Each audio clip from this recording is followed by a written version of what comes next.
Hello मेरे प्यारे प्यारे लल्ला और लालियों।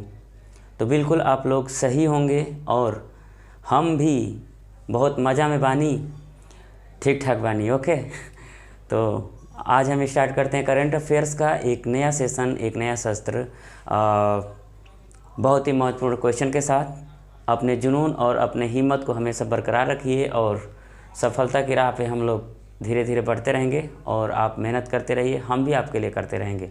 तो ध्यान से देखेंगे आज का पहला सवाल। और आज का पहला सवाल है, हाल ही में अंतर्राष्ट्रीय वन दिवस कब मनाया गया है? ध्यान से समझिएगा, हाल ही में अंतर्राष्ट्रीय वन दिवस कब मनाया गया है? Forest day. Option A 21 March, option B 22 March, option C 19 March और ऑप्शन डी है 20 मार्च। तो यहाँ पर आपका आंसर होगा 21 मार्च। ठीक है, तो 21 मार्च को अंतर्राष्ट्रीय वन दिवस मनाया गया। ध्यान रखेंगे 21 मार्च को यह दिवस इसलिए मनाया गया, इसका उद्देश्य क्या है? तो जो पेड़ पौधे हैं और या फिर आप वन कहेंगे तो इनके महत्व को समझाना और साथ ही साथ इसके संरक्षण पे प्रकाश डालना, ये इसका मुख्य उद्देश्य है। क्या है?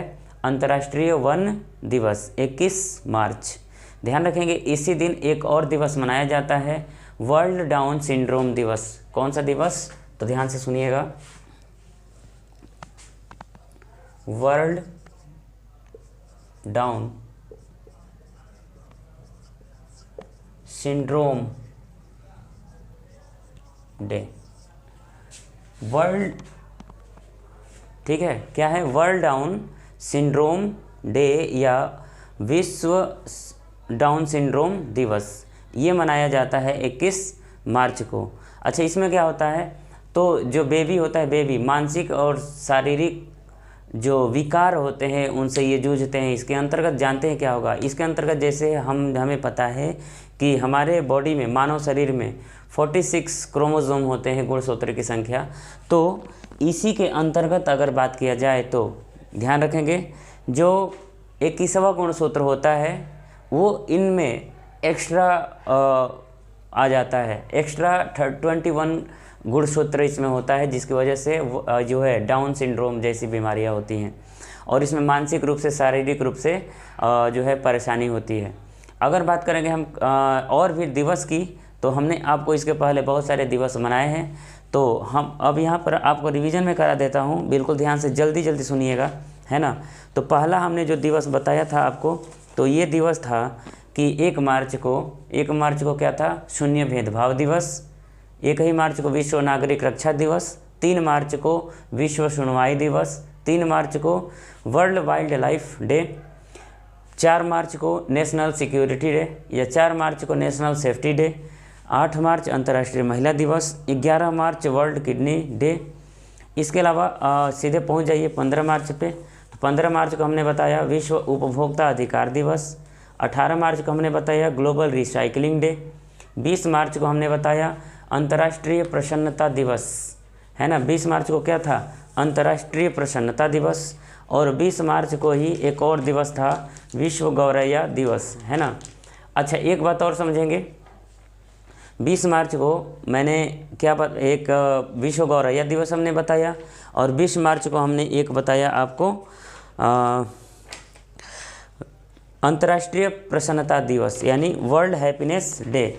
लेकिन 20 मार्च को ही एक और दिवस आप याद रखेंगे, 20 मार्च को एक और दिवस याद रखेंगे, विश्व मुख स्वास्थ्य दिवस।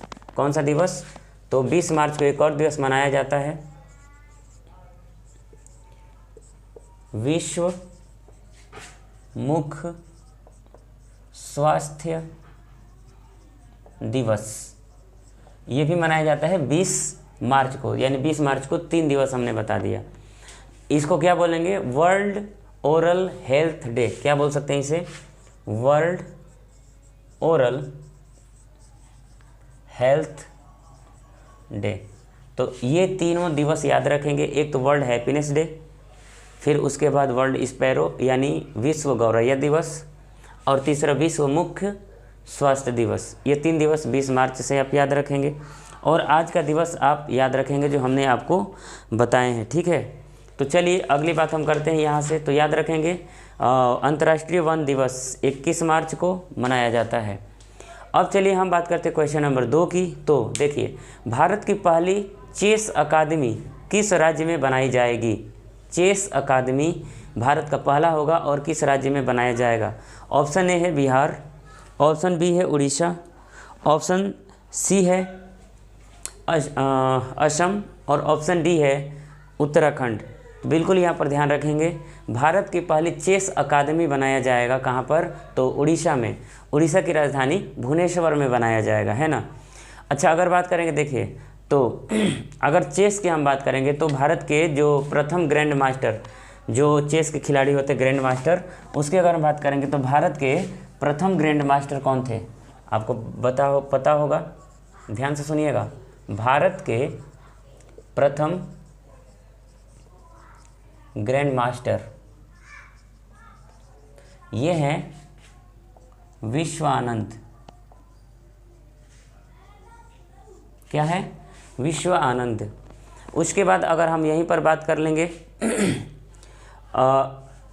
इसमें जो अभी वर्तमान में कौन है, ये तो फर्स्ट है। ये कौन है? फर्स्ट। अरे यहाँ पर विश्वनाथ आनंद होगा, विश्वनाथ आनंद। इसके बाद जो अभी है भारत में 67th यानी 67वें नंबर पे ग्रैंड मास्टर, उनका नाम है लियोन मेंडोंका। क्या है? लियोन मेंडोंका। ये गोवा से है। तो इतनी बात याद रखेंगे। अच्छा, एक और चीज़ मैं आपको बता दूं, तो राजीव गांधी खेल रत्न पुरस्कार, ध्यान समझिएगा, राजीव गांधी खेल रत्न पुरस्कार से किसे सम्मानित किया गया था? तो पहली बार इनको सम्मानित किया गया था, विश्वनाथ आनंद को राजीव गांधी खेल रत्न पुरस्कार पहला इन्हीं को दिया गया था। अब आइए अगली बात करते हैं हम। इसमें एक बात और याद रखेंगे, चेस से ही शतरंज जानते हैं ना, शतरंज, उसी की बात हो रही है। सॉरी, क्या हो रहा है? हाँ, चेस डे याद रखेंगे। चेस डे मनाया जा रहा है 20 जुलाई को मनाया जाता है ना, यानी कि शतरंज दिवस कब मनाया जाता है? 20 जुलाई को मनाया जाता है। अब चलिए अगली बात करते हैं हम इसी में। क्वेश्चन नंबर 3 देखिए।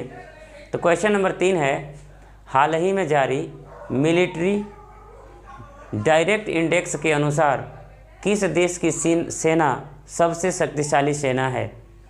मेरी बात ध्यान समझिएगा। तीसरा नंबर सवाल है, हाल ही में जारी मिलिट्री डायरेक्ट इंडेक्स के अनुसार किस देश की सेना सबसे शक्तिशाली सेना है? ऑप्शन ए है USA, ऑप्शन बी है चाइना, ऑप्शन डी है इंडिया और ऑप्शन सी है इंडिया, ऑप्शन डी है रसिया। तो यहाँ पर जो ऑप्शन नंबर बी है और ऑप्शन नंबर बी क्या है? चाइना। तो चाइना की जो सेना है यह सबसे शक्तिशाली सेना है, किसके अनुसार? तो मिलिट्री डायरेक्ट इंडेक्स के अनुसार, है ना। लेकिन यह इंडेक्स किस आधार पर जारी किया जाता है? याद रखेंगे, विभिन्न सैन्य क्षमताओं को कंसीडर करके यह रैंकिंग जारी की जाती है, ठीक है ना। और इसी के पहले हमने आपको कल एक इंडेक्स बताया था, सिपरी के अनुसार क्या था कि सबसे ज़्यादा हथियारों को आयात करने वाले देश के बारे में। तो सबसे ज़्यादा हथियार आयातक देश कौन सा था? सऊदी अरब, ठीक है। और भारत था आयातक देश में सेकंड नंबर पे। और ध्यान रखेंगे, भारत जो आयात करता है सबसे ज़्यादा हथियारों का, वह किस देश से करता है? तो आप याद रखेंगे रसिया से, यानी रूस से भारत सबसे ज़्यादा हथियारों का आयात करता है और दुनिया में दूसरे नंबर पे आयातक देश है। और पहले नंबर पे कौन सा था? तो सऊदी अरब सबसे ज़्यादा हथियारों का आयात करता है। अगर बात करेंगे हम यहाँ पर चीन की, तो चीन की राजधानी है बीजिंग, चीन की करेंसी है रेनमिनबी और चीन के प्रेसिडेंट हैं शी जिनपिंग। तो यहाँ से आपको 3 क्वेश्चन ध्यान में रखने होंगे, ठीक है ना। चलिए अब आगे बढ़ते हैं क्वेश्चन नंबर 4। तो क्वेश्चन नंबर 4 आपके सामने है, तो ध्यान से इसे देखिए। तो देखिए भाई, क्वेश्चन नंबर 4 क्या कह रहा है? टेस्ट क्रिकेट में दोहरा शतक बनाने वाले पहले अफगानिस्तानी खिलाड़ी कौन बने हैं? है ना, यानी कि टेस्ट क्रिकेट हो रहा है। टेस्ट क्रिकेट में दोहरा शतक बनाने वाले पहले अफगानिस्तान के खिलाड़ी कौन बने हैं? ऑप्शन ए है राशिद खान, ऑप्शन बी है रहमत शाह, ऑप्शन सी है नूर अली और ऑप्शन डी है हशमतुल्लाह शहीदी। तो यहाँ पर आपका आंसर बिल्कुल डी सही होगा, हशमतुल्लाह शहीदी। तो इन्होंने टेस्ट क्रिकेट में अफ़गानिस्तान की तरफ से पहला दोहरा शतक लगाए हैं। ठीक है, अगर बात करेंगे हम यहाँ पर तो ये अंतर्राष्ट्रीय जो मैच होता है इसके बारे में मैंने आपको बताया है ना। तो अंतर्राष्ट्रीय मैच हमेशा कौन कराता है? आईसीसी के द्वारा कंडक्ट कराया जाता है। क्लियर। तो अगर हम आईसीसी की बात करेंगे तो आईसीसी का फुल फॉर्म होता है international cricket council, international cricket council. अगर हम बात करेंगे इसकी स्थापना की तो 1909 में इसकी स्थापना हुई और इसका जो मुख्यालय है वो कहाँ पर है? मुख्यालय यानी हेड क्वार्टर है दुबई में। और एक और बात याद रखेंगे, यहाँ के जो सीईओ हैं तो सीईओ कौन है? मनु साहनी। और आईसीसी की अगर बात करेंगे तो आईसीसी के अध्यक्ष हैं कौन? याद आ रहा है? कुछ ध्यान में सोचते रहिए, हम तो लिखेंगे ही। अध्यक्ष हैं ग्रेग बर्कले। अब चलिए इतनी बात आप यहाँ से आईसीसी से क्या करेंगे? याद रखेंगे, है ना। ध्यान दीजिएगा, जो दुबई है यहीं पर 2020 का आईपीएल मैच हुआ था और उस आईपीएल मैच में मुंबई इंडियंस विजेता टीम रही थी। ठीक है, अब क्वेश्चन नंबर 5 देखेंगे। क्वेश्चन नंबर 5 क्या है? अनेक्टेड द्वारा जारी वित्त वर्ष 2020-21 में भारत की जीडीपी कितना प्रतिशत रहने का अनुमान है? यानी कि यहाँ पर जो है अनेक्टेड जो एक संस्था है जो जारी किया है 2020-21 के लिए भारत का जीडीपी 5% ऑप्शन ए है, बी ऑप्शन 6%, सी ऑप्शन 8% और डी ऑप्शन 9%। तो यहाँ पर आपका आंसर होगा ए 5%। यानी कि अनेक्टेड द्वारा जारी वित्त वर्ष के लिए 2020-21 के लिए भारत का जीडीपी कितना रहेगा? तो वो रहेगा 5%। तो सबसे पहले हम बात करेंगे कि जीडीपी क्या होता है।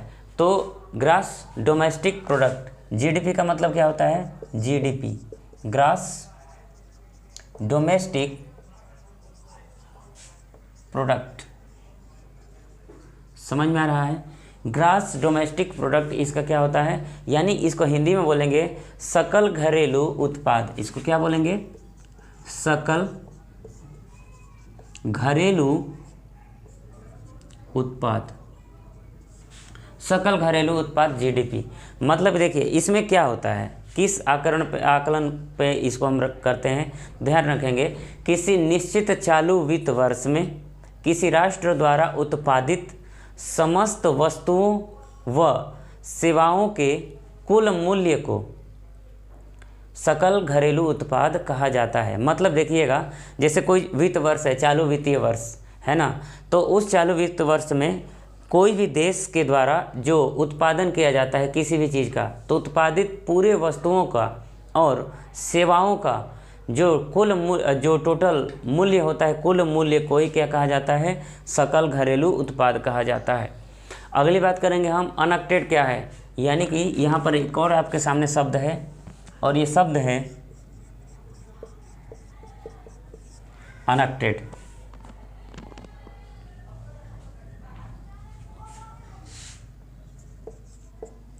अनेक्टेड, ठीक है।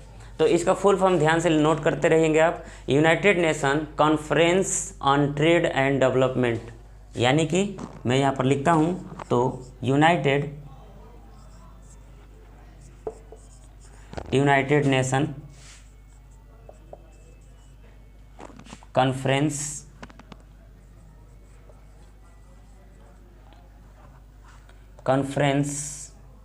ऑफ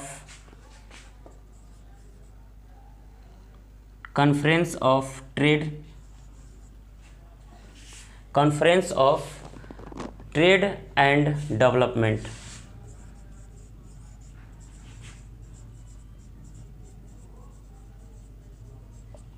इसका होता है ये फुल फॉर्म।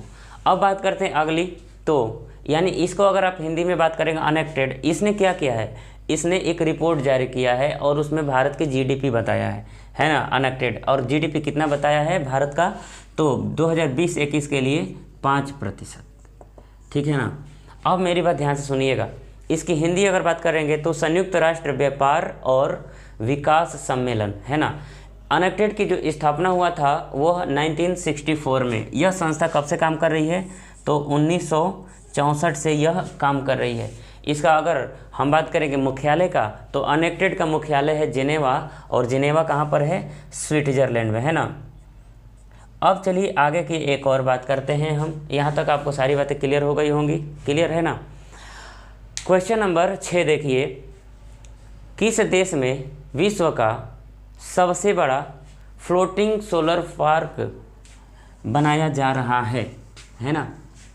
क्वेश्चन नंबर 6, किस देश में विश्व का सबसे बड़ा फ्लोटिंग सोलर फार्म को बनाया जा रहा है। ए सिंगापुर है, बी नॉर्वे है, सी ऑस्ट्रेलिया है और डी जापान है। तो यहाँ पर आंसर आपका होगा सिंगापुर। तो सिंगापुर में विश्व का सबसे बड़ा फ्लोटिंग सोलर फार्म बनाया जा रहा है।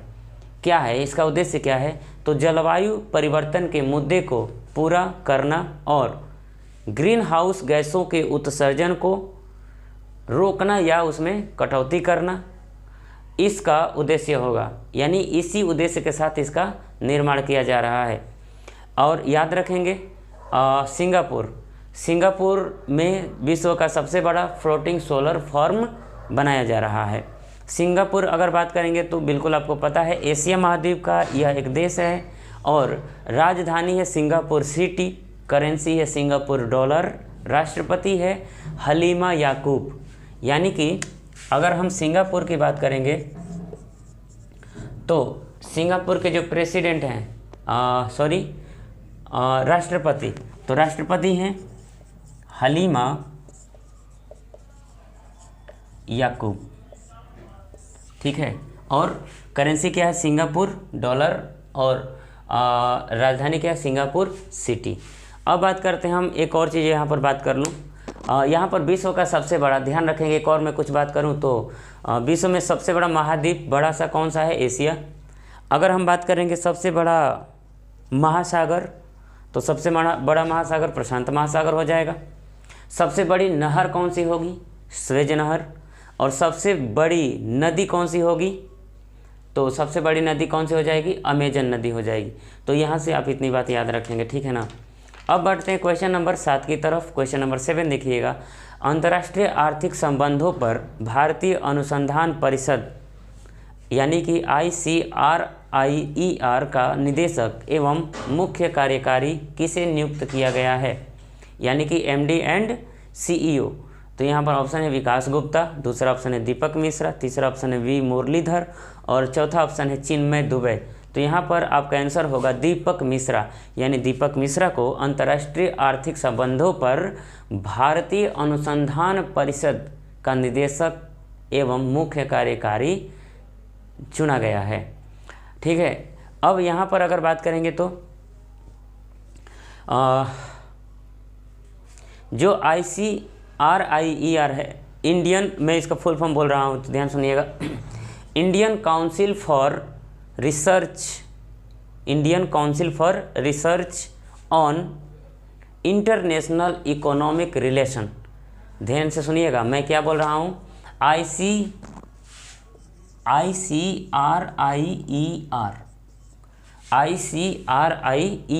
इसका फुल फॉर्म मैं बोल रहा हूँ Indian council for research on international economic relation, इसका फुल फॉर्म होगा। अब चलिए अगर बात करते हैं हम इसकी स्थापना कब हुआ था। अगर इसकी स्थापना की बात करेंगे तो इसकी स्थापना हुआ था 1981 में। अच्छा, अगर मैं इसे लिखूं तो आप लिख पा रहे हैं ना, देखिए Indian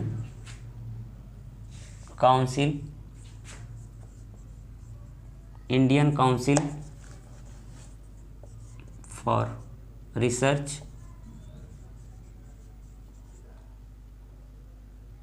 Indian council for research international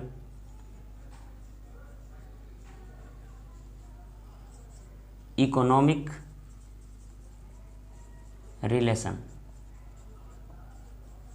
यानी कि Indian council for research on international economic relation, ये इसका क्या है, फुल फॉर्म है। अगर आगे की बात करेंगे हम तो, और इसकी स्थापना मैंने आपको अभी बताया 1981 में। क्वेश्चन नंबर देखेंगे, क्वेश्चन नंबर कितना था, ये 7 था ना। क्वेश्चन नंबर 8 देखिएगा, 11th यानी 11वां hockey India sub junior women national championship 2021 का खिताब किस राज्य ने जीता है। ऑप्शन ए है बिहार, ऑप्शन बी है गुजरात, ऑप्शन सी है झारखंड और ऑप्शन डी है हरियाणा। तो यहाँ पर आपका आंसर होगा हरियाणा, यानी कि हरियाणा राज्य ने 11वां hockey India sub junior women national championship 2021 का खिताब जीता है। अगर बात करेंगे देखिएगा, तो ये जो जीता है ये झारखंड को 4-3 से हरा करके जीता है, ठीक है ना।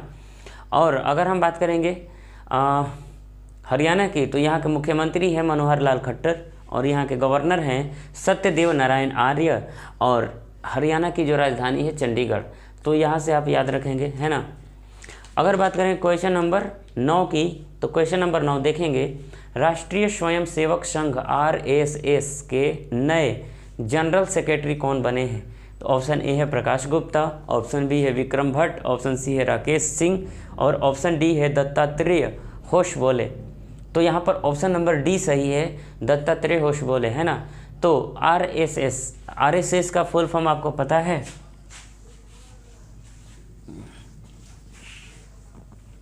देखिए RSS नाम से आप वाकई परिचित होंगे।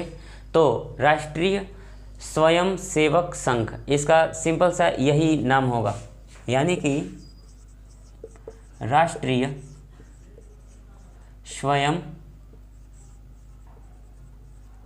सेवक संघ।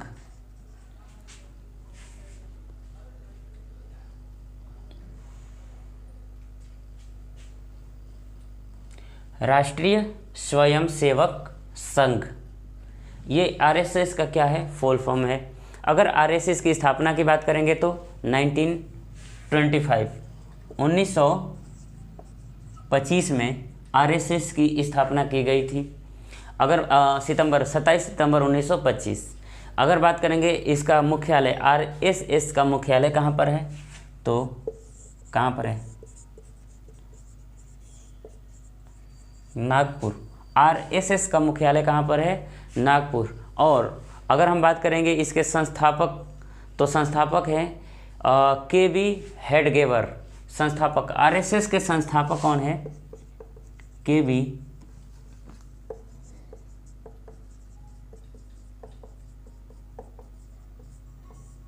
KB हेडगेवर, ये संस्थापक हैं। और अगर बात करेंगे वर्तमान में RSS के प्रमुख कौन है, तो ये आपको पता है RSS के प्रमुख कौन है, तो सही है KB हेडगेवर। RSS के जो अभी बात करेंगे जो लीडर हैं, जो इसका नेतृत्व कर रहे हैं RSS का, मोहन भागवत।